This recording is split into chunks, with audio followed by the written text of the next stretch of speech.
ഓം ശ്രീ ഗുരുഭ്യോ നമ. വിദേശത്ത് ജോലി ചെയ്യുന്ന ഡോക്ടർ ദമ്പതികളോട് അമ്മ പറഞ്ഞു, മക്കൾ ഇനി എറണാകുളം എയിംസിൽ വന്ന് ജോലി ചെയ്യൂ. ലേഡി ഡോക്ടർക്ക് അത് അങ്ങ് ഉൾക്കൊള്ളാൻ സാധിച്ചില്ല. ഇപ്പോൾ ഉള്ള സ്ഥലത്ത് വളരെ സ്വസ്ഥമാണ്. അവിടെ അമ്മയുടെ ആശ്രമമുണ്ട്. അവിടെ സേവ ചെയ്യാലോ. ഇങ്ങനെയായിരുന്നു ചിന്ത. മക്കളുടെ ഉപരിപഠനം നടക്കുകയും ചെയ്യും. ഭാഷയറിയാതെ കേരളത്തിൽ വന്നാൽ തങ്ങൾക്ക് വിഷമമാകും എന്ന് അവർ കരുതി.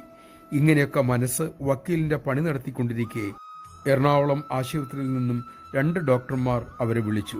അവർ പറഞ്ഞു, ഞങ്ങൾ ഇവിടെ വന്ന് ചുമതലയേൽക്കുമ്പോൾ ഞങ്ങളുടെ മക്കൾ നിങ്ങളുടെ കുട്ടികളെക്കാൾ ചെറുപ്പമായിരുന്നു. ഇന്ന് ആ മക്കൾ 2 പേരും ഡോക്ടർമാരായി ഇവിടെ തന്നെ സേവ ചെയ്യുന്നു. നമഃശിവായ. അമ്മ അരുളിയാൽ മനസ്സെന്ന വക്കീലിന്റെ വാദത്തെ അവഗണിക്കുക, അമ്മയെ അനുസരിക്കുക. ത്രികാലജ്ഞാനിയാണ് അമ്മ.